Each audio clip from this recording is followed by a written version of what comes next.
ዕብራውያን 9 ከቁጥር 15 እንደዚህ ይላል። በአዲሱ መደበኛ ትርጉም ነው ማነበው። ስለዚህም የተጠሩት ተስፋ የተሰጠውን የዘላለም ርስት እንዲቀበሉ ክርስቶስ የአዲስ ኪዳን መካከለኛ ነው። በመጀመሪያው ኪዳን ስር በነበሩበት ጊዜ ከሰሩት ኃጢአት ነፃ ለማውጣት ቤዛ ሆኖ ሞቷልና። ኑዛዜ በሚኖርበት ጊዜ የተናዛዡን ሞት ማረጋገጥ ግድ ነው። ምክንያቱም ኑዛዜው የሚጸናው ሰውየው ሲሞት ብቻ ነው። ነገር ግን ተናዛዡ በሕይወት እስካለ ድረስ ኑዛዜው ዋጋ አይኖረውም። ስለዚህ የመጀመሪያው ኪዳን እንኳን ያለ ደም የጸና አልነበረም። ሙሴ እያንዳንዱን የሕግ ትእዛዝ ለሕዝቡ ሁሉ ከተናገረ በኋላ የጥጆችን ደም ከውሃ ከቀይ የበግ ጠጉርና ከሂጾጵ ጋር ወስዶ በመጽሐፉና በሕዝቡ ላይ ረጨው። እንዲህም አለ፣ እንድትጠብቁት እግዚአብሔር ያዘዛችሁ የኪዳኑ ደም ይህ ነው። እንዲሁም ድንኳኒቱንና ማገልገያውን ዕቃውን ሁሉ በደም ርጨው። በእርግጥም ከጥቂት ነገሮች በስተቀር ሁሉም ነገር በደም መንጻት እንዳለበት ሕጉ ያዛል፣ ደም ሳይፈስ ስርየት የለምና ይላል። አምላካችን ሆይ እጅግ አድርገን እናመሰግንሃለን። ከኛ የሆነ አንዳች ነገር የለም። በጸጋ የጀመረውን ሕይወት በጸጋ የምታስጨርሰን አንተነ። ለዚህም ደግሞ የክርስቶስ ኢየሱስ ሞት መሰረታችን ነው። ደግሞም እግዚአብሔር ሆይ የልጅህ ሞትን ልናጠና፣ ልንወያይ፣ ልንነጋገር በዚህ ያለን ደግሞ የሞቱን ፋይዳ ደግሞ እንደተረዳን ሰዎችና ይበልጥ ደግሞ ለመረዳት በፊት እንደመጣን ሰዎች በፊት አለን። እግዚአብሔር ሆይ ጸጋህን እንድታበዛልን እና የልጅህን ሞት እንድታብራራልን እንለምናሃለን። እግዚአብሔር ሆይ ደግሞ እኔ ቃልህን ስናገር በጥንቃቄና በማስተዋል መናገር እንድችል እንድትረዳኝ፣ የሚሰሙትም ደግሞ በማስተዋል መስማት ይችሉ ዘንድ ጸጋህ እንድታበዛላቸው ለምንሃለው። ሁሉን ጸሎታችንን ደግሞ ውድ በሆነው በልጅ በኢየሱስ ክርስቶስ በኩል ስለምትቀበለን እጅግ አድርገን እናመሰግንሃለን። በኢየሱስ ክርስቶስ ስም አሜን።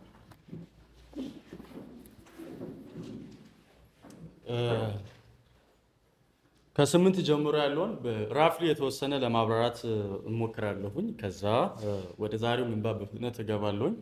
ግን የዕብራውያን መጽሐፍ በጠቅላላው ለመረዳት ሙሴን፣ ነቢያቶችን፣ ከዛ መላእክትን፣ አብርሃምን፣ ዳዊትን ያመጣና ከኢየሱስ ክርስቶስ ጎን ያስቀምጣቸዋል። ነገር ግን ከኢየሱስ ክርስቶስ ጎን ሲቀመጡ እነዚህ ሰዎች ኢየሱስ ክርስቶስ ያሳካውን ነገር እንዳላሳኩ ደግሞም የኢየሱስ ክርስቶስ አይነት ማንነት እንደሌላቸው ያነሳና ስለዚህ ኢየሱስ ክርስቶስ የዚህ የአዲሱ ኪዳን ብቸኛው ዋስ፣ ተጠሪ፣ መካከለኛ በመሆን ለአዲሱ ኪዳን ተስፋችን እሱ ብቻ እንደሆነ ያነሳል። ከነቢያቶች ጋር ያነጻጽርና ነቢያቶች የሚናገሩት መልእክት የሚያድግ እንደሆነ ይናገራል። እግዚአብሔር ግን በልጁ የመጨረሻውን መገለጥ እንደተናገረ እና ደግሞ አዲሱ ኪዳን እንደተመሰረተ ይናገራል። ከመላእክት ጋር ያነጻጽራል። መላእክት እግዚአብሔር በኩሩን ወደ ዓለም ሲያስገባ በእግሮቻቸው በደረቶቻቸው ተደፍተው ይስገዱለት ነው። ፕሮስኮኒዮ የሚለው ግሪክ ቃል የሚያሳየው እሱ ነው የሚለውን አይተን ነበር። ለኢየሱስ ክርስቶስ የሚሰግዱለት እንደሆነ አይተን ነበር።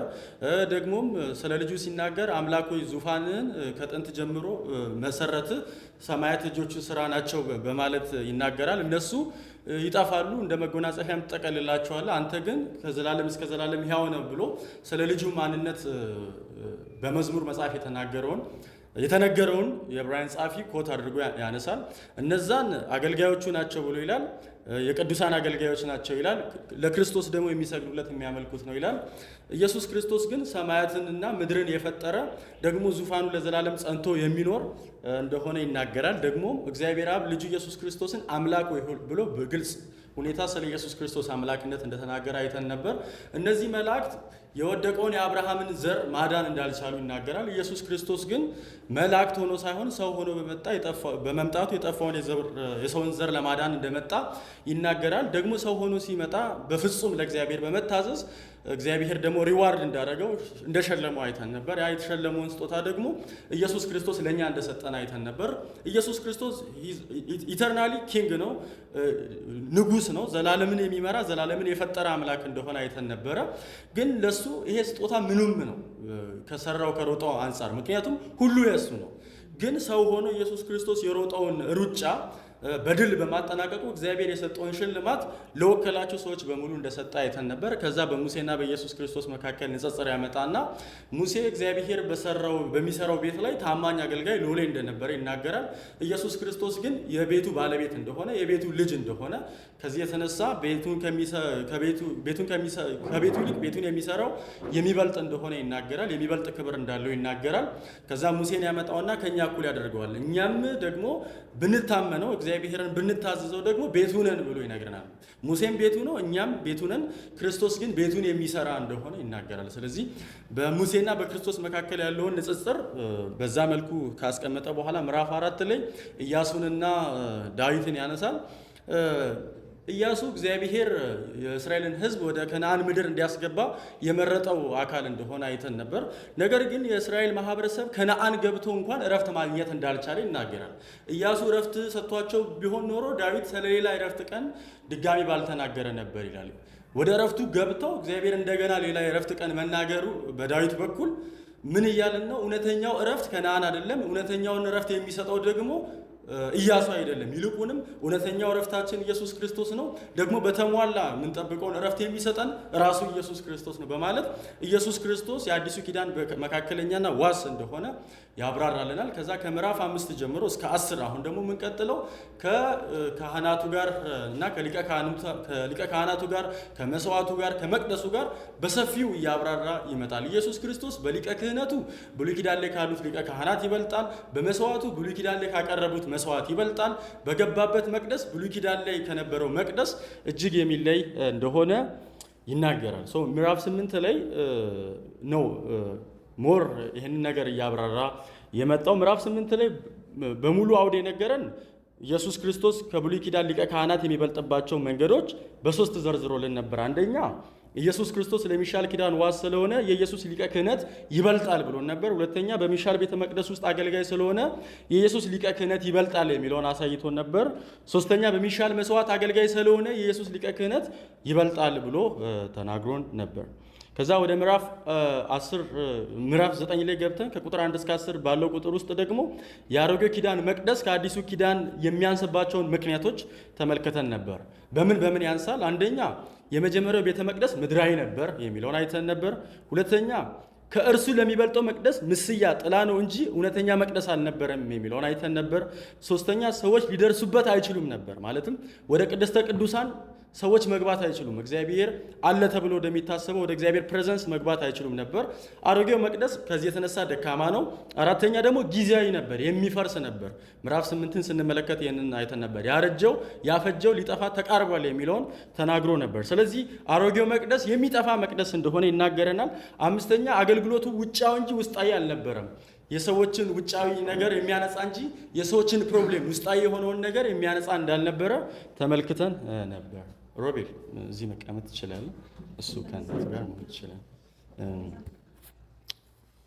እኚህን ተመልክተን ነበር። ከዛ ባለፈው ሳምንት ደግሞ ከቁጥር 11 እስከ 14 ያለውን ተመልክተን ነበር። ከቁጥር 11 እስከ 14 ባለው አራቱ ቁጥር ውስጥ 5 ነገሮችን ተመልክተን ነበር። ምንድን የተመለከትነው? የኢየሱስ ክርስቶስን ልህቀት ነው ድጋሚ የተመለከትነው። አንደኛ ኢየሱስ ክርስቶስ በክህነቱ ይልቃል። ሁለተኛ በገባበት መቅደስ ይልቃል። ሶስተኛ ደግሞ በመስዋዕቱ ይልቃል። አራተኛ ደግሞ መስዋዕቱን ባቀረበበት መንገድ ይልቃል። አምስተኛ ደግሞ ባስገኘው ውጤት ይልቃል የሚለውን አይተን ነበር። ከብሉይ ኪዳን ካህናት የሚልቅበትን መንገድ በስፋት ተመልክተን ነበር። በመቅደሱ እነዛ ምድራዊ ነው፣ የሚፈርስ ነው፣ በሰዎች የተተከለች መቅደስ ናት የሚለውን አይተን ነበር። ግን ሰማያዊ ወደ ሆነችው መቅደስ በእጅ ወዳልተተከለችው እግዚአብሔር እንዴት እውነተኛው ፕሬዘንስ ወዳለበት ኢየሱስ ክርስቶስን እንዳስገባ አይተን ነበር። በመስዋዕቱ አይተን ነበር። በሁለት መንገድ አይተን ነበር። ሁሉንም ኃጢአታቸውን አስወግዷል። ደግሞ ለአንዴና ለመጨረሻ ጊዜ የቀረበ መስዋዕት ነው ብለን አይተናል።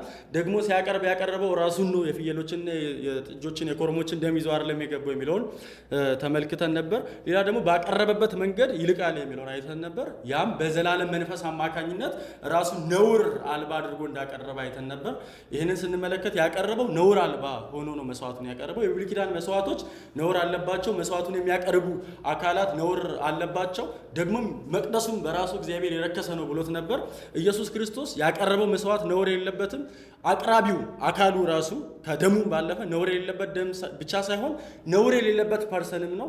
ከዛ ደግሞ ነውር ወደ ሌለባት መቅደስም ደግሞ እንደገባ ተመልክተን ነበር። ያቀረበበት መንገድ በዛ መንገድ እንደሆነ አይተን ነበር። አምስተኛ ያስገኘው ውጤት ነው። ያም የዘላለም ቤዛነት የሚለውን አይተን ነበር።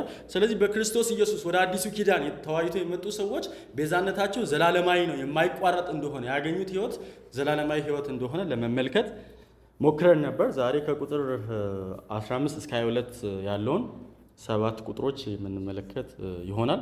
ዛሬ በአጭሩ የምንመለከተው አዲሱ ኪዳን ያስገኘልንን በረከቶች ነው የምንመለከተው። ኢየሱስ ክርስቶስ ሊቀ ካህን ነው ማለታችን፣ ኢየሱስ ክርስቶስ መስዋዕቱ ከብሉይ ኪዳን ካህናት ይበልጣል ማለታችን፣ የገባበት መቅደስ ከብሉይ ኪዳን መቅደስ ይበልጣል ማለታችን ፖይንቱ ምንድን ነው የሚለውን ነው ዛሬ የሚያሳየን ማለት ነው።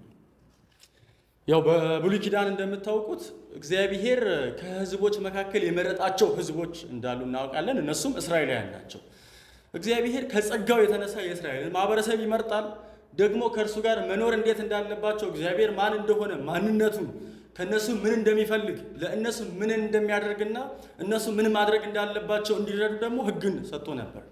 ግን ደግሞ የእስራኤል ማህበረሰብ ኃጢአተኞች ስለሆኑ እግዚአብሔርን ደግሞ የሰጣቸውን ትእዛዝ በመተላለፍ እንደሚበድሉት ይታወቃል። ይህም ሆኖ ግን እግዚአብሔር የእስራኤልን ማህበረሰብ ህጉን በመጣሳቸው ምክንያት የሚያመጣባቸው ቅጣት እንዳለ ቢናገርም ግን ደግሞ ከዛ ቅጣት ለማስመለጥ እግዚአብሔር ለእስራኤል ህዝብ መቅደሱን አበጀ፣ የመስዋዕት ስርዓቱን አደረገ። ከዚህ መስዋዕት ስርዓት የተነሳ ደግሞ የእስራኤል ህዝብ ከሚጠብቃቸው ፍርድ የሚያመልጡበትን ግራውንድ አበጀ።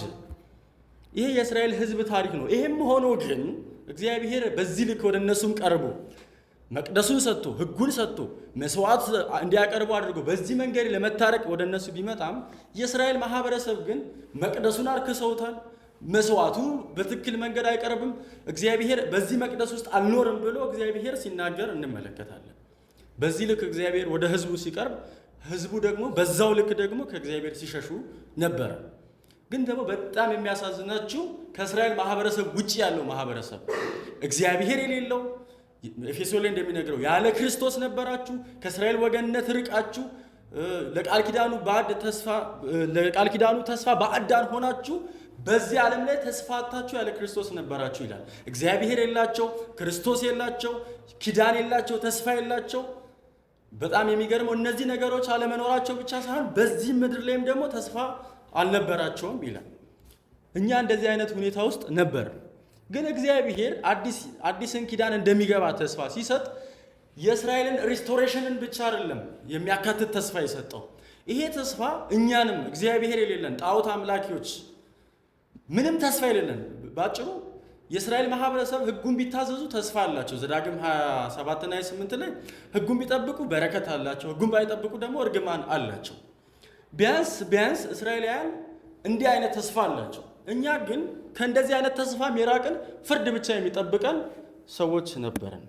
እግዚአብሔር ግን በክርስቶስ በኩል ተስፋ ሲገባ አዲሱን ኪዳን ሲናገር ከእስራኤል ህዝብ ጋር አዲስ ኪዳን እገባለሁ ብሎ ሲናገር ይሄ ኪዳን ደግሞ አሕዛብን የሚያካትት ነው ብሎ ሲናገር በእንደዚህ አይነት ሁኔታ ውስጥ የነበርን ሰዎች ነን። የበረሃ ወይራ የነበርን ሰዎች ነበርን።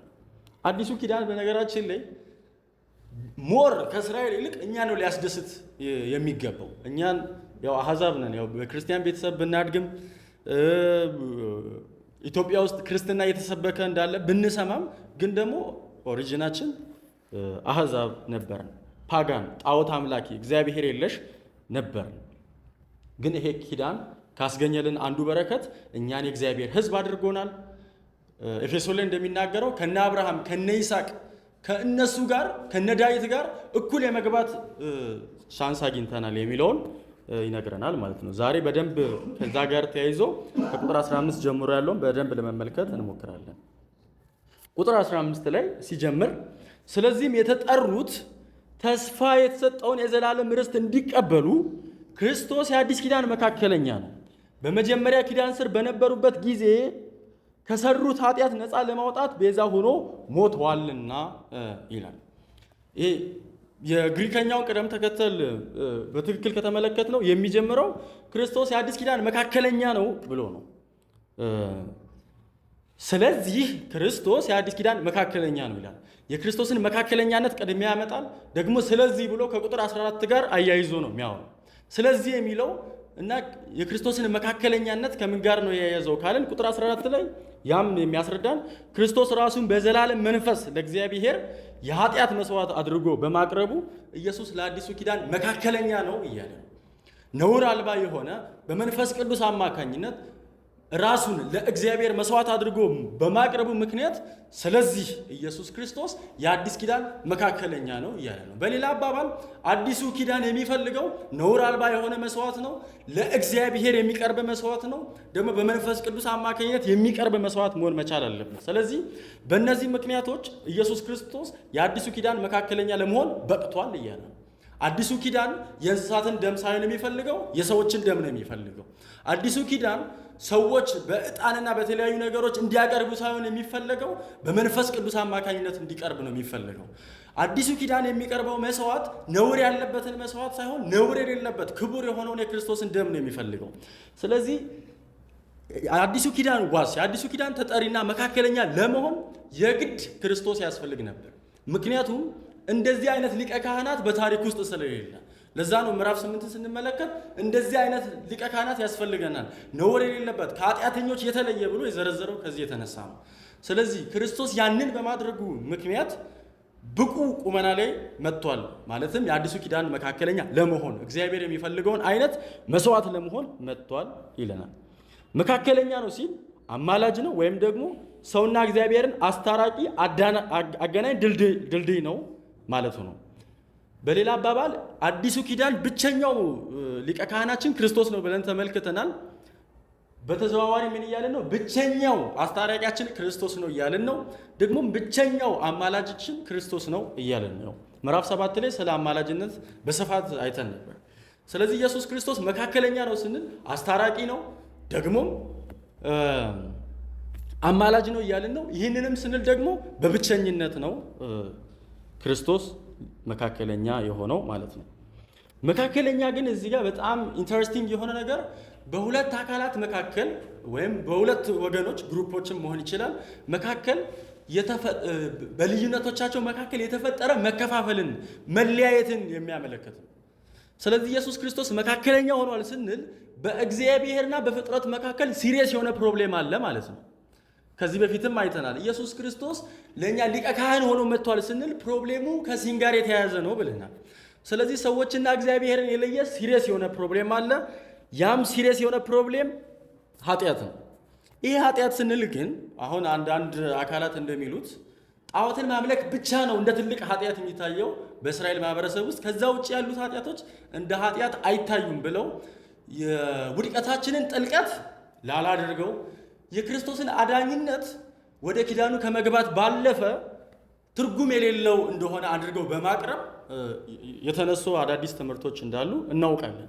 መጽሐፍ ቅዱስ ግን ሰውንና እግዚአብሔርን የለየው ሲምፕል የሆነ ነገር ብለን በአእምሯችን ውስጥ የምናስበው ፍሬውን ብላና አትብላ የሚለው እግዚአብሔር ያዘዘው እያንዳንዱ ነገር የሚያስከትለው ዲስትራክሽን ምን እንደሆነ በአዳም መመልከት እንችላለን። ለአዳም ብቻ የተረፈ ሳይሆን ወደ እኛም የመጣ ፍጥረት በሙሉ የተሰቃየበት ያለው ፕሮብሌም የእግዚአብሔርን አለመታዘዝ ነው።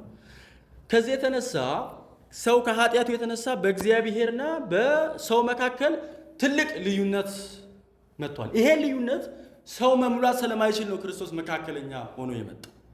ክርስቶስ መካከለኛ መሆን ያስፈለገው ፕሮብሌሙ ጥልቅ ነው። የሰው ልጅ ደግሞ ይህንን ፕሮብሌም መፍታት አይችልም። ከዚህ የተነሳ እግዚአብሔር ኢየሱስ ክርስቶስን መካከለኛ አድርጎ ልኮልናል ማለት ነው። የኢየሱስ መካከለኛነት ግን በሞተ ጊዜ ብቻ የሚሰራ አይደለም። ኢየሱስ ክርስቶስ ሕያው ሆኖ ለዘላለም ከመኖሩ የተነሳ ይሄ መካከለኝነት ለሁል ጊዜ የሚሰራ ነው። ልክ ሮሜ መጽሐፍ ምዕራፍ 5 ላይ የእግዚአብሔር ጠላቶቹ ሆነን ሳለን በልጁ ሞት ከታረቅን በሕይወቱማ እንዴት አብልጠን አንድንም እንደሚለው ማለት ነው። ኢየሱስ ክርስቶስ በሞቱ ጠላቶች የነበርነውን እኛን ከእግዚአብሔር ጋር ወዳጆች እንድንሆን አድርጎናል። በሕይወቱማ ደግሞ የተረጋገጠውን ያንን ደህንነት ማግኘት እንድንችል የሚያስገባን ነው እያለ ነው። አምላክ ሰው የሆነው ለእኛ ነው። ሕጉን በትክክል የታዘዘው ለእኛ ነው። የሞተው ለእኛ ነው። ሞቶ ብቻ የክርስቶስ ስራ የሚያበቃ አይደለም። በሕይወቱማ የሚለው ከሙታን ከተነሳ በኋላ እኛን ወክሎ በእግዚአብሔር መቅደስ ውስጥ እኛን ሊያገለግል መግባቱም ሁሉ የኢየሱስ ክርስቶስ መካከለኝነት መገለጫ ነው ማለት ነው። ስለዚህ ኢየሱስ ክርስቶስ የአዲስ ኪዳን መካከለኛ ነው ሲል ይህንን እያለ ነው። ግን ክርስቶስ መካከለኛ የሆነው ለእነማን ነው የሚለውን ጥያቄ መጠየቅ ያለብን ይመስለኛል። ይህንንም ለተጠሩት ይላል፣ ወይም የተጠሩት ብሎ ይገልጽልናል ማለት ነው። ይሄ ጥሪ ያው እንደምታውቁት ጀነራል የሆነ ኮሊንግ እና ኢፌክሻል የሆነ ኮሊንግ አለ። ወንጌል ለሁሉም ሰው ሊሰበክ ይችላል። ከሚሰበኩ ሰዎች መካከል ልክ እግዚአብሔር ደግሞ በልዩነት እንደ ሊዲያ ልባቸውን በመክፈት ይህ የወንጌሉን እውነት በጨለማ ውስጥ ያሉ ሰዎችን በልባቸው ላይ ብርሃኑን ይብራ የሚል ደግሞ እውነተኛ ጥሪ ደግሞ አለ። ስለዚህ ኢየሱስ ክርስቶስ መካከለኛ ነው ስንል በኢፌክቹዋል ኮሊንግ የእርሱ ለሆኑና የእርሱ በመሆን ለሚቀጥሉት መሆን መቻል አለበት።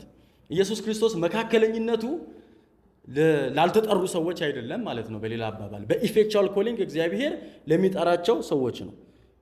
ደግሞ የኢየሱስ ክርስቶስ መካከለኝነት ኢሌክትድ ለሆኑ ብቻ ነው ስንል፣ ወይም ደግሞ ለተጠሩ ሰዎች ብቻ ነው ስንል እያለን ያለነው በብሉይ ኪዳን ላሉ ለተጠሩ ሰዎችም በአዲስ ኪዳን ላሉ ለተጠሩ ሰዎችም ነው የኢየሱስ ክርስቶስ መካከለኝነት።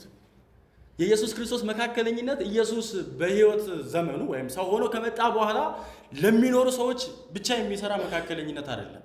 የኢየሱስ መካከለኝነት እርሱ በኢንካርኔሽን በስጋ ከመምጣቱ በፊት ለነበሩ ሰዎችም የሚሰራ መካከለኝነት ነው። ለነማ ለተጠሩት። የሱ ደግሞ የተጠሩ ሰዎች እነማን ናቸው? በአሮጌው ኪዳን ውስጥ ላሉትም ደግሞ በአዲሱ ኪዳን ውስጥ ላሉትም ኢየሱስ ክርስቶስ መካከለኝነት ይሰራል። እንዴት? ምን ይላል? በመጀመሪያው ኪዳን ስር በነበሩበት ጊዜ ከሰሩት ኃጢአት ነፃ ለማውጣት ቤዛ ሆኖ ሞቷልና ይላል። የመጀመሪያው ኪዳን የሚለው የአሮጌው ኪዳን አካላት የሆኑት በአዳም ኃጢአት ውስጥ ላሉ ወይም ደግሞ በእስራኤል ማህበረሰብ ውስጥ ላሉ የሚለውን ጠቅላላ አድርገን መውሰድ እንችላለን። የአሮጌው ኪዳን አካላት ኃጢአት ሰርተዋል የሚለውን ይገልጽልናል። ምክንያቱም በመጀመሪያው ኪዳን በነበሩበት ጊዜ ከሰሩት ኃጢአት ነፃ ለማውጣት ነው የሚለው። ስለዚህ ምን እያልን ነው? አሮጌው ኪዳን ውስጥ ያሉት ኃጢአት የሰሩ ናቸው። ኃጢአት ከሰሩ ሰዎች መካከል ደግሞ ኢሌክትድ የሆኑ አሉ፣ በእግዚአብሔር የተጠሩ አሉ፣ በአሮጌው ኪዳን ውስጥ ቢሆኑም ግን ደግሞ የክርስቶስ ኢየሱስ መካከለኝነት በኃጢአት ውስጥ ላሉ በአሮጌው ኪዳን ውስጥ ላሉ ለኢሌክትድ ሰዎችም የሚሰራ ነው እያለ ነው። ስለዚህ የኢየሱስ ክርስቶስ ሞት ባጭሩ ወደፊትም ወደ ኋላም የሚሰራ ነው እያለ ነው። በሌላ አባባል አሮጌ ኪዳን ውስጥ ያሉ ሰዎች የሚያቀርቡት መስዋዕት እነሱን ነፃ ማውጣት አልቻለም እያለ ነው። እነዛ በአሮጌ ኪዳን ውስጥ ያሉ ሰዎች ነፃ የሚወጡበት ብቸኛው ተስፋቸው የሚመጣው የሚሰዋው የክርስቶስ ኢየሱስ ደም ነው። ምዕራፍ 9 ላይ ስንመለከት እነዚህ የአሮጌው ኪዳን መስዋዕቶች ለሚመጣው ነገር ጥላ እና ምሳሌ ብቻ ናቸው ነው የሚለው። በራሳቸው የሰዎችን ኃጢአት ማስወገድ አይችሉም። ታዲያ ምን ያደርጋሉ የሚለውን በሁለት ከፍለን ተመልክተን ነበር። ስለዚህ አሮጌው ኪዳን ውስጥ ያሉ ሰዎች ራሱ ነፃ አውጫቸው ሙሴ አይደለም እያለ ነው። ምንም እንኳን ከግብፅ ባርነት ሙሴ የእስራኤልን ሕዝብ ነፃ ቢያወጣም ከኃጢአት ባርነት ግን ሙሴ ነፃ ሊያወጣቸው አልቻለም። የሚቀርበው መስዋዕት እነሱ ነፃ ማውጣት አልቻለም። የኢየሱስ ክርስቶስ ደም በአሮጌው ኪዳን ውስጥም እየገባ ጣልቃ እየገባ የሰዎችን ኃጢአት እያስወገደ ሰዎችን በእግዚአብሔር መቅደስ እያስገባ የነበረው እርሱ ነው እያለ ነው። ስለዚህ ነፃ አውጫችሁ እውነተኛ ነፃ አውጫችሁ ክርስቶስ ነው እያለ ነው። አሮጌው ኪዳን ውስጥ ያሉ ሰዎች ተስፋቸው ሙሴ አይደለም፣ የሚቀርበው መስዋዕት አይደለም፣ አባቶች አይደሉም። አሮጌው ኪዳን ውስጥም ያሉ ሰዎች ተስፋቸው ክርስቶስ ብቻ ነው። ኢየሱስ ክርስቶስ ብቸኛው አዲስ ኪዳን መካከለኛ ነው ብለናል። መካከለኝነቱ ደግሞ በአሮጌው ኪዳን ለተጠሩ ሰዎችም በአዲሱ ኪዳን ለተጠሩ ሰዎችም የሚሰራ ነው ማለት ነው። እና ደግሞ ከአሮጌው ኪዳን ውስጥ የሰሩ ሰዎችን ነፃ ለማውጣት ቤዛ ሆኗል ነው እያለ ያለው። ቤዛ ማለት ዋጋ ከፍሎ ነፃ ማውጣት ነው የሚለውን አይተናል። ምን ዋጋ ከፈለ የሚለውን ስንመለከት ራሱን መስዋዕት አድርጎ ከፈለ። ከምን ነፃ ወጣን ስንል ከፈርዖን ባርነት አይደለም እኛ ነፃ ወጣን፣ ከእግዚአብሔር ቁጣ ነው ነፃ ወጣን። ሮሜ መጽሐፍ ምዕራፍ 5 ቁጥር 9 ላይ እንግዲህ በደሙ ከጸደቅን ከሚመጣው ከእግዚአብሔር ቁጣ እንዴት አንድንም ይላል። ሰው እየዳነ ያለው ከተለያዩ በሽታዎች አይደለም። ሰው እየዳነ ያለው ከፈርዖን ባርነት አይደለም። ሰው ባሪያ እየሆነ ያለው ኢንፋክት ከሰይጣን ነፃ እየሆነ ያለው በዋናነት ከሰይጣንም አይደለም። ነፃ እየወጡ ያሉት ከራሱ ከእግዚአብሔር ቁጣ ነው። ምዕራፍ 1 ላይ ሮሜ መጽሐፍ ምዕራፍ 1 ላይ እውነትን በአመፅ በሚያፍኑ ሰዎች ሁሉ ላይ የእግዚአብሔር ቁጣ ከሰማይ ይገለጣል ይላል። ኃጢአት በሚሰሩት ላይ ውጤቱ የእግዚአብሔር ምላሽ ምንድነው? ቁጣው እንደሆነ ይናገራል። ምዕራፍ 2 ላይ ደግሞ እንደዚህ በሚያደርጉት ሁሉ ላይ ይልና አትስረቅ እያልክ የምትሰርቅ፣ አታመንዝር እያልክ የምታመነዝር በእግዚአብሔር የፍርድ ቀን በራስ ላይ ቁጣን ታከማቻለህ ደግሞ ይላል። ስለዚህ ሰዎች የሚሰሩት እያንዳንዱ ኃጢአት የሚያስከትለው ውጤት የእግዚአብሔርን ቁጣ እንደሆነ ይናገራል። ስለዚህ ክርስቶስ ቤዛ ሆኗል ስንል ዋጋ ከፍሎ ነፃ አውጥቶላል እያለን ነው። ምን ዋጋ ከፈለ? ራሱ መስዋዕት አድርጎ ከፈለ። ከምን ነፃ አወጣን ስንል ደግሞ ከእግዚአብሔር ቁጣ ነፃ አወጣን እያላል። ስለዚህ ብሉይ ኪዳን ላይም አዲስ ኪዳን ላይም ያሉ ሰዎች የተዋጁት በክርስቶስ ደም ከእግዚአብሔር ቁጣ ነው ማለት ነው። ግን እግዚአብሔር የተጠሩት ብሎ የጠራቸውን ሰዎች ለምንድን ነው የጠራቸው የሚለውን ጥያቄ መጠየቅ አለብን። ለምንድን ነው የጠራቸው ካልን መልሱ የዘላለምን ርስት እንዲወርሱ ነው። ሰዎች ኃጢአት ሰርተዋል። ሊያድናቸው ብቸኛ ተስፋው የክርስቶስ መካከለኝነት ነው አልን። ክርስቶስ ደግሞ በመካከለኝነቱ የሚያድናቸው በአሮጌው ኪዳኑም በአዲሱ ኪዳን ውስጥም ያሉ ሰዎችን ነው አልን። እነዛን የጠራቸውን ሰዎች ደግሞ ራሱን መስዋዕት በማድረግ ከእግዚአብሔር ቁጣ ነፃ አውጥቶናል የሚለውን አየን። ግን ክርስቶስ ከእግዚአብሔር ቁጣኛን ነፃ ማውጣት ብቻ አይደለም ይለናል። ለምንድን ነው እነዚህ ሰዎች ደግሞ የተጠሩት የሚለውን ሲገልጽልን የዘላለምን ርስት እንዲወርሱ ነው ይላል። ምንድን ነው እዚህ ጋር የዘላለም ርስት ተብሎ የተገለጸው? ቁጥር 12 ላይ የዘላለም ቤዛነት ተብሎ ተገልጿል፣ አይተነዋል። የዘላለም ቤዛነት የሚለውን ስንገልጽ ከመንፈስ ቅዱስ ጋር አያይዘን ነው የተረጎም ነው፣ በዘላለም መንፈስ አማካኝነት የሚለው። አሁን ደግሞ የዘላለም ርስት ብሎ ይገልጻል። አሁንም የዘላለም ርስት ሲል የሚያመለክተው መንፈስ ቅዱስን ነው። ለምሳሌ ርስት የሚለው መጽሐፍ ቅዱስ ላይ በሁለት መንገድ ተገልጿል። አንደኛው እግዚአብሔር የሚወርሰው ርስት ሲሆን፣ ሁለተኛው ደግሞ እኛ የምንወርሰው ርስት ነው። ለምሳሌ የእኛን ርስት ከሌዊ ርስት ጋር አያይዞ ነው መጽሐፍ ቅዱስ የሚገልጽልን የአማኞችን ርስት። የእስራኤል ማህበረሰብ መሬት ሲከፋፈሉ እግዚአብሔር ለሌዊ ነገድ መሬት እንዳልሰጠው እናውቃለን። ለምንድን ነው ስንል ለሌዊ ርስቱ እግዚአብሔር ነው የሚለውን አይተን ነበር። ስለዚህ ሌዊ እነዚህ የካህናት ዘሮች እንዲወርሱ የተጠሩት እግዚአብሔርን እንጂ ጋሻ መሬትና ጦርን አይደለም። አማኞችም የተጠሩበት ጥሪ ራሱ እግዚአብሔርን መውረስ እንዲችሉ ነው የተጠሩት። ኢያሱ መጽሐፍ ምዕራፍ 13 ቁጥር 33 ላይ ለሌዊ ነገድ ግን ሙሴ ርስት አልሰጠውም፣ የእስራኤል አምላክ እግዚአብሔር እንደተናገረው እርሱ ራሱ ርስታቸው ነውና ይላል። ስለዚህ ርስት የሚለው አገላለጽ እግዚአብሔር የእኛ መሆኑ ነው፣ ወይም ደግሞ እግዚአብሔርን መውረስ መቻላችን ነው። የዘላለም ርስት ተብሎ የተገለጸው ይሄ ነው። ግን ደግሞ እግዚአብሔር የእኛ መሆኑ ብቻ አይደለም፣ እኛም የእግዚአብሔር መሆናችንን የሚያመለክት ነው። ለምሳሌ ዘጸአት 19 ላይ በግብፅ ላይ ያደረጉትን በንስርም ክንፍ ተሸክሜ ወደ ራሴ እንዴት እንዳመጣኋችሁ እናንተ ራሳችሁ አይታችኋል። አሁንም በፍጹም ብትታዘዙኝና ቃል ኪዳኔን ብትጠብቁ እነሆ ከአሕዛብ ሁሉ እናንተ የተወደደ ርስቴ ትሆኑኛላችሁ፣ ምንም እንኳን ምድር ሁሉ የኔ ብትሆንም ይላል። ሕዝቡን እግዚአብሔር የራሱ ማድረጉ የእግዚአብሔር ርስት ተደርጎ ተገልጿል። እግዚአብሔርን ደግሞ የእኛ ማድረጋችን እግዚአብሔር የእኛ ርስት ሆኖ ተገልጿል። ስለዚህ በሌላ አባባል ብሉይ ኪዳን ላይ የተገለጸው ፕሮሚስ ማለት ነው። ምን ማለት ነው? እኔ አምላካችሁ ሆናለሁ፣ እናንተ ሕዝቦቼ ትሆኑኛላችሁ፣ በመካከላችሁ አድራለሁ የሚል ተስፋ ተሰጥቷል። እግዚአብሔር የኛ እኛ የእግዚአብሔር መሆናችን ነው። በፊት ግን እግዚአብሔር የኛ አልነበረም፣ እኛም የእግዚአብሔር አልነበርንም። ግን የኢየሱስ ክርስቶስ ሞት ያደረገው እኛን ከእግዚአብሔር ቁጣ ነፃ ማውጣት ብቻ ሳይሆን እግዚአብሔር የእኛ እንዲሆን ጋድ ኢዝ ፎር አስ እያለ ነው።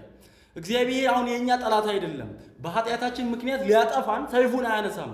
ያንን ያነሳውን ሰይፍ ልጁ ላይ ከማድረጉ የተነሳ እግዚአብሔር የእኛ አባት ሆኗል፣ እኛም ደግሞ የእሱ ልጆች ሆነናል እያለን ነው ማለት ነው። ስለዚህ በሌላ አባባል እግዚአብሔር የእኛ መሆኑን እየገለጸልን ከሆነ ይሄ የዘላለም ርስት ተብሎ የተገለጸው ኤፌሶን መጽሐፍ ምዕራፍ 1 ቁጥር 13 ላይ ከመንፈስ ቅዱስ ጋር ነው ይሄ ርስት ተብሎ የተገለጸው። ስለዚህ መንፈስ ቅዱስ ደግሞ የኛ ሆኗል ይለናል። ለምሳሌ ኤፌሶን መጽሐፍ ምዕራፍ 1 ቁጥር 13 ላይ ከእናንተም ደግሞ የእውነትን ቃል ይኸውም የደህንነታችሁን ወንጌል በሰማችሁ ጊዜ ወደ ክርስቶስ ተጨምራችኋል።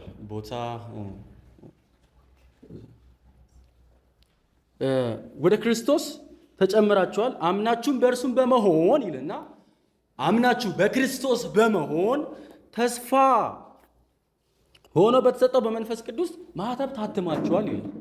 ለእኛ ርስታችን መንፈስ ቅዱስ የእኛ መሆኑ ነው እያለ ነው። ግን ይሄ መንፈስ ቅዱስ ኤፌሶን ላይም እንዳየ ነው፣ እዚህ ምዕራፍ ላይ እንደምንመለከተው ተስፋ ሆኖ ነው የተሰጠው እያለ ነው። መንፈስ ቅዱስ ተስፋ ሆኖ ለአዲስ ኪዳን አማኞች መሰጠቱ የሚጠቁመን ነገር ወደኋላ ስንመለከት መንፈስ ቅዱስ በሰው ልጆች ኃጢአት ምክንያት ከሰዎች መለየቱን እየነገረን ነው። ዘፍጥረት 6 ቁጥር 3 ላይ እግዚአብሔርም ሰው ሟች ስለሆነ መንፈሴ እያዘነ ከእርሱ ጋር ለዘላለም አይኖርም፣ ዕድሜው 100 ዓመት ይሆናል። የሰው ልጆች ኃጢአትና በደል ዘፍጥረት ላይ ከፍ እያለ እየጨመረ ሲሄድ እግዚአብሔር በሰዎች እንዳዘነ ይናገራል። ከዚህ የተነሳ ከኃጢአታቸው የተነሳ መንፈስ ቅዱስ ከሰው ተለይቶ ነበር። በጣም የሚገርመው ደግሞ አዲሱ ኪዳን አንድ የሰጠን ተስፋ ምንድን ነው? ይሄ ከሰዎች የተለየው መንፈስ ተመልሶ ወደ ሰዎች በመምጣት አዲሱ ኪዳን እውን እንዲሆን ያደርጋል እያለ ነው። ይሄ መንፈስ ቅዱስ በተስፋ መልክ ብሉይ ኪዳን ላይ ተሰጥቶን ነበር። ኢዮኤል መጽሐፍ ምዕራፍ 2 ቁጥር 28 ላይ ከዚህም በኋላ መንፈሴን በሥጋ ለባሽ ሁሉ ላይ አፈሳለሁ ይላል እግዚአብሔር። ስለዚህ መንፈስ ቅዱስ ከሰዎች በመለየቱ ምክንያት እግዚአብሔር ተመልሶ ያ መንፈስ ወደ ሰዎች እንዲመጣ በተስፋ ሲናገር እንመለከታለን። ሕዝቅኤል መጽሐፍ ምዕራፍ 36 ቁጥር 27 ላይ መንፈሴን በውስጣችሁ አሳድራለሁ፣ ሥርዓቴንም እንድትከተሉና ሕጌን በጥንቃቄ እንድትጠብቁ አደርጋለሁ ይላል። መንፈስን እንደሚሰጣቸው ፕሮሚስ ተናግሮ ነበር ማለት ነው። ስለዚህ ኢየሱስ ክርስቶስ የእኛ መካከለኛ ከመሆኑ የተነሳ ከእግዚአብሔር ቁጣ አምልጠናል። የዘላለም ርስት ደግሞ ተካፋዮች እንድንሆን አድርጎናል። በጠቅላላው አንደኛ የኢየሱስ ክርስቶስ መካከለኛ የሆነበት ምክንያት የቀደመውን ኃጢአት ለማስወገድ ነው። ሁለተኛ ደግሞ የተጠሩት የዘላለም ርስት ተስፋ እንዲወርሱ ነው። ኢየሱስ ክርስቶስ ሞት ተስፋ ያለን ብቻ ወደ መሆን አይደለም እኛን ያመጣን፣ ተስፋውን ደግሞ እውን እንዲሆንም አድርጓል። ስለዚህ ኢየሱስ ክርስቶስ ለእኛ ሁሉ በሁሉ ነው ማለት ነው። ቁጥር 15 ላይ ነው ይሄን ሁሉ የቆየሁት። ቁጥር 16 እና 17 ኑዛዜ በሚኖርበት ጊዜ የተናዛዡ ሞት ማረጋገጥ የግድ ነው። ምክንያቱም ኑዛዜው የሚጸናው ሰውየው ሲሞት ብቻ ነው። ነገር ግን ተናዛዡ በሕይወት እስካለ ድረስ ኑዛዜ ዋጋ አይኖረውም ይላል። ይሄ ኑዛዜ የሚለው ቃል ኪዳን ማለት ነው። የግሪኩን ቃል ከተረጎምነው ኪዳን ነው። ግን ኪዳን የሚለውን ለምንድነው ኑዛዜ ብሎ ያስቀመጠልን ብለን የጠየቅን እንደሆነ በአይሁድ ካልቸር በአይሁድ ማህበረሰብ የቃል ኪዳን ስርዓት ስምምነት አላቸው እና ያንን ሲያደርጉ መስዋዕቶችን ይከፍላሉ። በተከፈሉ እንስሳ መካከል ኪዳን የሚያስገባውም የሚገባውም አካል ያልፋሉ እና ያንን ኪዳን የሚጠሩት ቤሪት ብለው ነው የሚጠሩት። ግን ደግሞ ከአይሁድ ማህበረሰብ ውጭ ያሉት ማህበረሰቦች የኪዳን አይነት ሲስተም የላቸውም እና ይሄ ሲስተም ስለሌላቸው ቃል መፍጠር ነበረባቸው እና ቃል ለመፍጠር ሲሞክሩ ሁለት አይነት አማራጮች ነበር ያመጣው። አንደኛው ዲያቴኬ ነው። ሁለተኛው ሱንቴኬ የሚለው ያ ቤሪት የሚለውን የኪዳን ኮንሰፕት ተሸክሞላቸው የሚያመጣው። ምክንያቱም አህዛብ ጣዖት አምላኪ ስለሆኑ እንዲህ አይነት ስርዓት አልነበራቸው። ስለዚህ ይህንን የኪዳን ስርዓት ወደ አዲሱ ኪዳን ለማብራራት ዲያቴኬና ሱንቴኬ የሚል ቃል ቀረበ። ሱንቴኬ የሚለውን ቃል የአዲስ ኪዳን ጸሐፊዎች አልተጠቀሙም። ለምንድነው ሱንቴኬ የሚለውን ቃል ያልተጠቀሙት ያለን እንደሆነ ሁለቱም ፓርቲዎች እኩል የየራሳቸውን ነገር ይመጡና ስምምነት አድርገው ሁለቱም የሚጠበቅባቸውን ኃላፊነት የሚገልጽ ቃል ስለሆነ ነው። እና በጥንቃቄ እነሱ ምን የሚለውን ቃል መረጡ? ዲያቴኬ የሚለውን መረጡ። ዲያቴኬ የሚለው ኑዛዜ ማለት ነው። ወይም በቀላል አማርኛ የኪዳንን ኮንሴፕት የአዲሱን ኪዳን ኮንሰፕት በደንብ የሚያብራራልን ኑዛዜ የሚለው አንድ ሊሞት የተቃረበ አካል ህዝቡ ወይም ልጆቹ ወይም ቤተሰቦቹ እህት ወንድሞቹ የሚወርሱትን ነገር እንዲወርሱ ከሱ የሚጠበቀው ተስፋ መስጠት ብቻ ነው። ተስፋ ከሰጠ በኋላ ያ ተስፋ የሰጠው አካል ከሞተ ይሄ የሞተው አካል ለፍቶ ይሄ የሞተው አካል ጥሮ እነዛ ግን በተሰጣቸው ተስፋ ብቻ ወራሾች ይሆናል።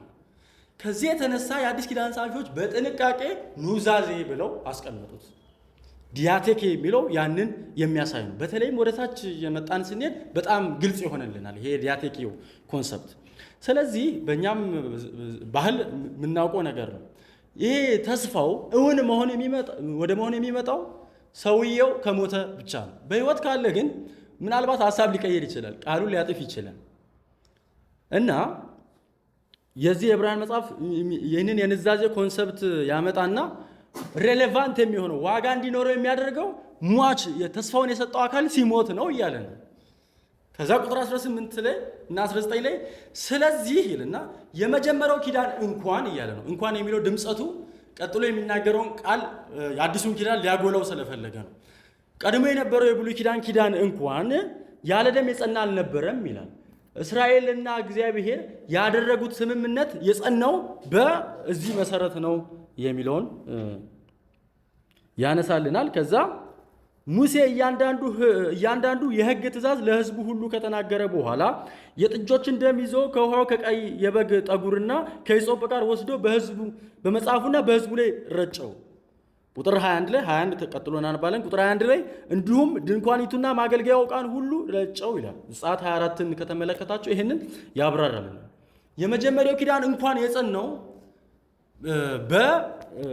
በፈሰሰው ደም አማካኝነት ነው ካለን በኋላ ቁጥር 24 ላይ እንዲህም አለ እንድትጠብቁት እግዚአብሔር ያዘዛችሁ የኪዳኑ ደም ይህ ነው ይላል።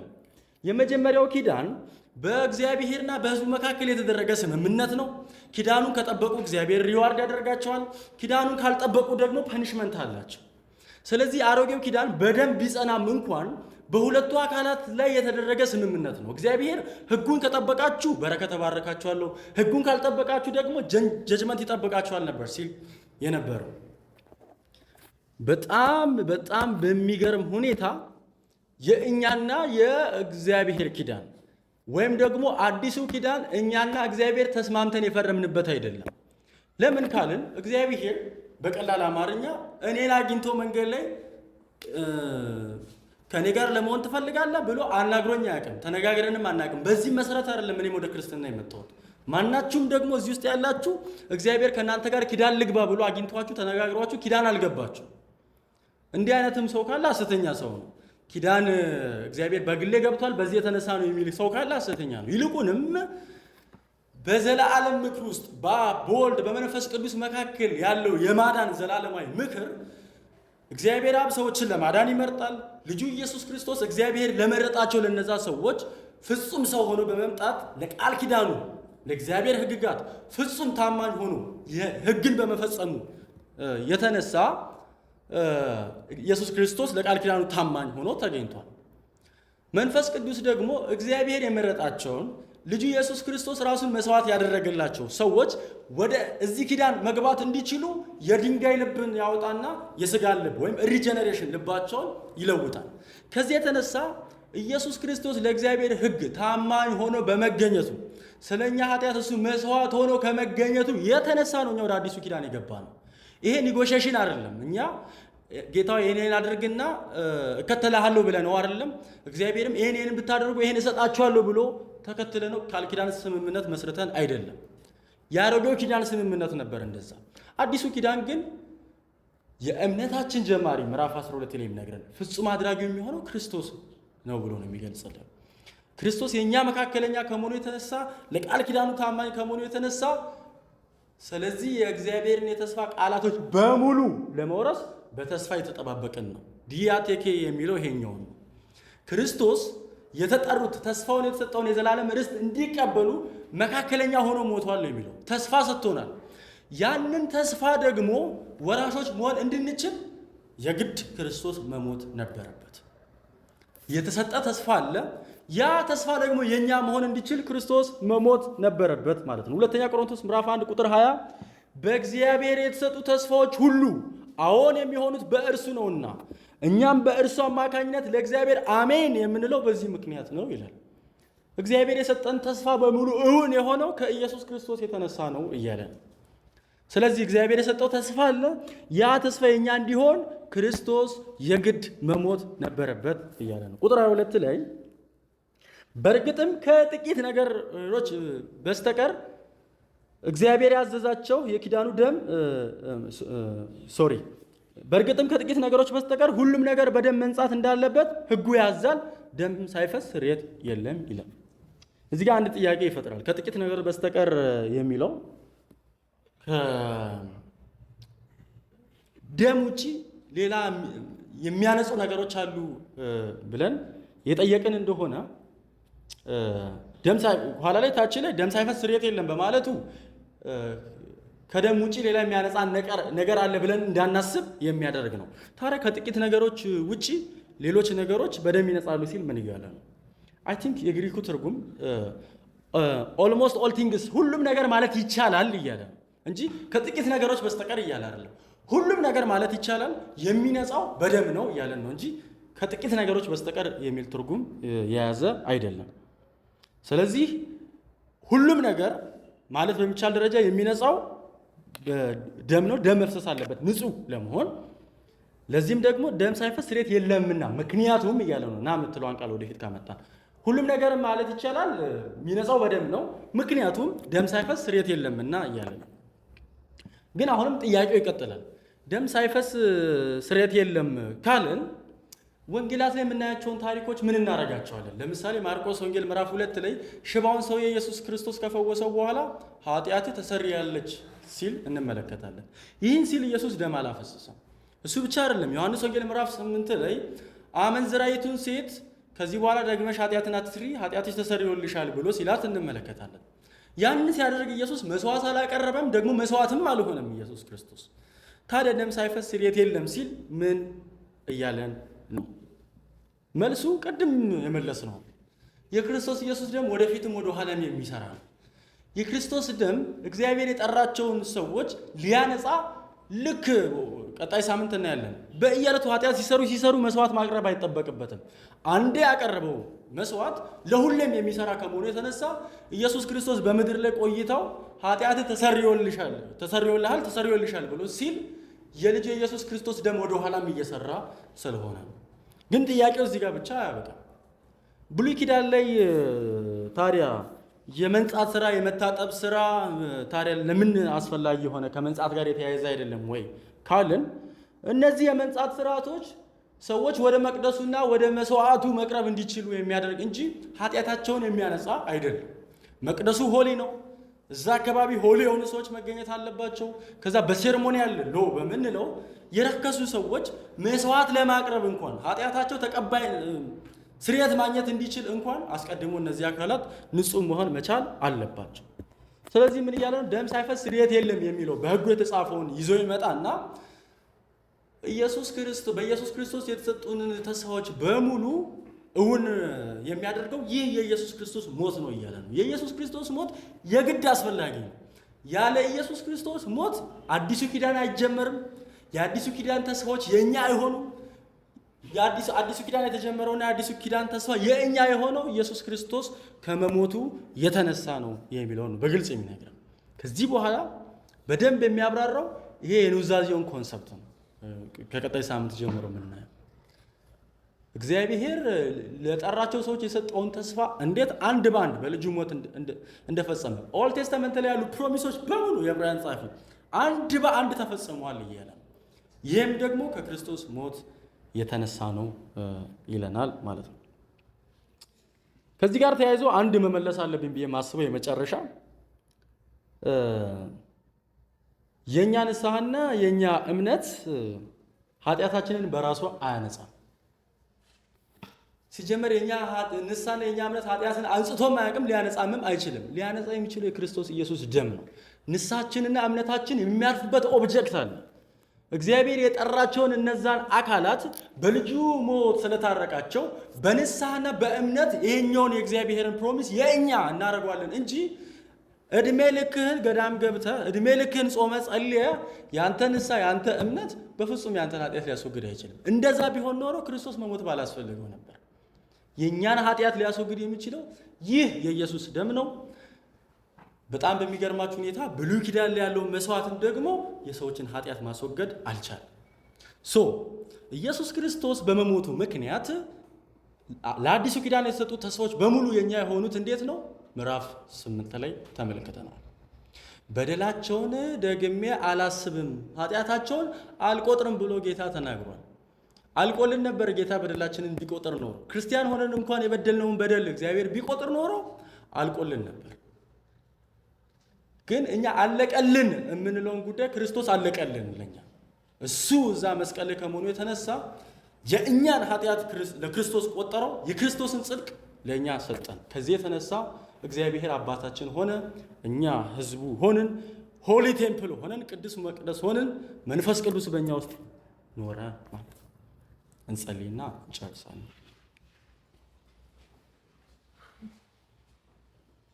የናዝሬቱ ኢየሱስ ፍጹም ሰው ሆነ፣ ስለኛ ኃጢአት ስለተንከራተትክልን፣ ስለሞትክልን፣ ከአባትህ እቅፍ ተለይተህ ስለመጣህልን፣ ከዛ ከፍቅር ሰገነት ወርደህ ከዛ ከሞቀበት ከፍቅር በአብ በወልድና በመንፈስ ቅዱስ መካከል ካለው ከዛ ጥብቅ ሪሌሽንሽፕ ኃጢአት ከሌለበት ንጹህ ከሆነው ዓለም መጥተህ ወደዚህ ወደ ረከሰው ወደ ቀዘቀዘው ኃጢአት ወደ ሞላበት ዓለም መጥተህ እኛን ከኃጢአትና ከኃጢአት ቅጣት ነፃ ልታወጣን ስለመጣህ እጅግ አድርገን እናመሰግናለን። ይህንን ደግሞ እግዚአብሔር ሆይ ሁልጊዜ በማስታወስ ሁልጊዜ በመመልከት ከራሳችን ከንቱ ድካምና ከንቱ ስራ ነፃ ወጥተን የልጅህ የኢየሱስ ክርስቶስን ስራ ብቻ በመመልከት በእርሱ ስራ ብቻ በመመካት ሕይወታችንን መቀጠል እንድንችል ጸጋህን አብዛልን። በኢየሱስ ስም አሜን።